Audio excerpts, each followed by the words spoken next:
Hey there, this is attorney Sarah Holmes of Holmes Business Law P.C. We are a business and trademark law firm that offers subscription general counsel services to business owners. One question we get or that people need to know is how to know if a business is really worth buying.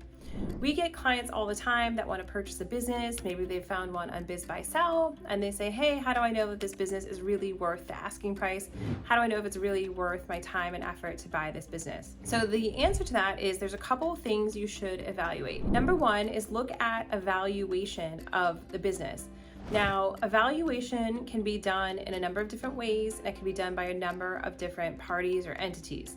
Most of the time, for a business listed for sale on something like a Biz Buy Sell, the valuation will have been done by the business broker listing the business for sale. The business broker is going to look at the business's financials, look at its expenses. It's going to back out a certain number of extraordinary expenses or personal expenses that the business owner might be running through the business. And then it's going to come up with a number to show the potential profit a new owner could expect to derive from the business. For example, if you own a business and you're running your car through it. Maybe you run several trips, like educational trips through it a year. Maybe you run country club expenses. Those are things that a new owner is not necessarily going to have as expenses. So those might be things that the broker backs out of the numbers to show you that this could be a profitable business for you once you buy it and take it over. So look at who did that valuation. Sometimes a business will have a valuation done by a formal valuation firm. Now, these tend to be very expensive, like usually running into the tens of thousands of dollars, but these valuations can be very valuable in that they would have been done with a lot of research. They would have normally been done by accountants with sometimes backgrounds in investigative or forensic accounting, and it would have taken much more data into account to reach a valuation number. Now, that's also why these valuations can be so much more expensive than simply having a broker do them. So in looking at the numbers, see who did the valuation and what number was put on that business. Secondly, look at what expenses were being run through the business. As we said, they could be running country club memberships, cars, trips, all types of things that if you eliminated those expenses, that business could be far more profitable for you as the new owner. So look carefully at the expenses.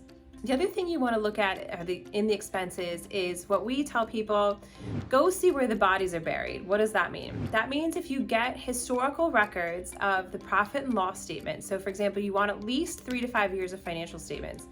If you notice, for example, from year 2 or the last 2 years, let's say 2 years ago, insurance premiums were $1,000 a month. Now, last year, those insurance premiums have increased to $3,000 a month. That should set off a red flag to you that maybe there's insurance claims out there. Maybe the business changed and became more of a risk to an insurance company. There would be a reason that insurance premiums are increasing much higher than, for example, the average rate of inflation or a normal renewal rate. And that should set off additional questions for you to ask this business owner to make sure that the value is really there and there are not some financial or other skeletons hanging out in their closet. The other thing is to figure out, is this business really profitable? So you really need to look at how much money can you expect to derive from it every month and every year after all the expenses are paid. You also want to see what types of recurring revenue or long-term contracts might this business have in place.